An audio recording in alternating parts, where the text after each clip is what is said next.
देखो तंत्रिका तंत्र, और तंत्रिका तंत्र क्या है? तंत्रिका तंत्र को हम लोग नर्वस सिस्टम कहते हैं। नर्वस सिस्टम, तंत्रिका तंत्र को इंग्लिश में नर्वस सिस्टम कहते हैं। और तंत्रिका तंत्र है क्या? तो तंत्रिका तंत्र हमारे शरीर का वह हिस्सा है जो शरीर के व्यवहार को निर्देशित करता है। हमारा शरीर कैसे काम कर रहा है, क्या कर रहा है, हमारे शरीर को व्यवहार के ऊपर ये डिपेंड करता है, ठीक है। तथा शरीर के विभिन्न हिस्सों के बीच संकेतों का वो प्रसारित करता है, उसे हम तंत्रिका तंत्र कहते हैं।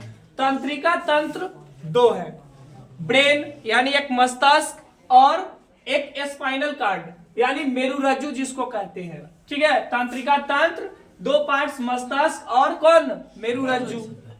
मस्तिष्क को इंग्लिश में ब्रेन कहते हैं और मेरुरज्जु को स्पाइनल कार्ड कहते हैं।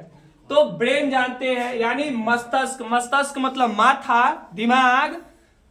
हमारा शरीर हमारे कपाल यानी कैरियम के अंदर स्थित होता है। हमारा जो शरीर है वो कपाल के अंदर है। अभी पूरी इतना लंबा चौड़ा ये बॉडी जो है, इस बॉडी को नचाने वाला कौन है? एक यही खोपड़ी है ना। ये पूरे खोपड़ी यानी यही पूरा सिस्टम जो है यही पूरे शरीर को चलाता है और इसी में हमारा पूरा शरीर है। मस्तिष्क का अध्ययन न्यूरोलॉजी कहलाता है। मस्तिष्क का अध्ययन जो करता है उसको न्यूरोलॉजी कहते हैं। न्यूरोलॉजी जो पढ़ ले रहेगा ना वो मैंने मस्तिष्क यानी इसके बारे में पूरा जानकारी रहेगा उसको। अब मस्तिष्क का वजन जानते हैं, तो मस्तिष्क का वजन अलग अलग है। नर जानते हो, पुरुष का वजन, नर का मस्तिष्क का वजन 1450 ग्राम होता है। 1450 ग्राम होता है। और मादा मतलब स्त्री के मस्तिष्क का वजन 1350 ग्राम होता है, ठीक है। और बच्चे का 300 से 400 ग्राम होता है ना। अब छोटा बच्चा हो तो उसका तो उसी तरह होगा। मनुष्य के शरीर में एक दिन में लगभग 70 से 80 विचार जन्म लेते हैं, जिनमें से 90% विचार नकारात्मक होते हैं। इंसान जो है ना, इंसान के शरीर में, इंसान के मस्तिष्क में ये जो दिमाग है, ये माथा खोपड़ी, 70 से 80 विचार हर रोज नया नया उत्पन्न होता है। लेकिन उसमें से 90% जो बात होता है वो निगेटिव होता है, नकारात्मक सोचता है, और 10% ही बात है जो सकारात्मक सोचता है। मस्तिष्क एक सबसे मोटा अंग है। दिमाग, ये मस्तिष्क, माथा खोपड़ी जो है सबसे एक मोटा अंग है।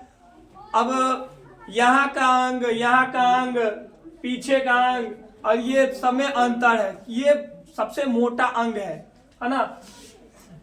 ग्लूकोज प्लस O2 के कुल मात्रा का 20% हिस्सा हमारे मस्तिष्क में संग्रहित होता है। ग्लूकोज O2 जो है वो 20% हमारे दिमाग में यानी माथा में ही कन्वर्ट होता है यानी संग्रहित होता है, ये खींचता अपने अंदर। हमारे मस्तिष्क में सबसे प्रचुर मात्रा में सोडियम खनिज पाया जाता है।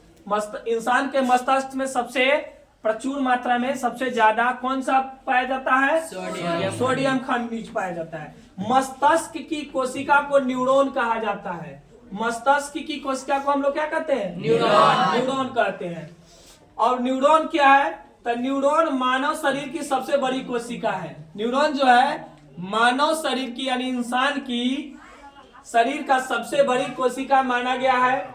न्यूरॉन की मात्रा 100 मिलियन होता है।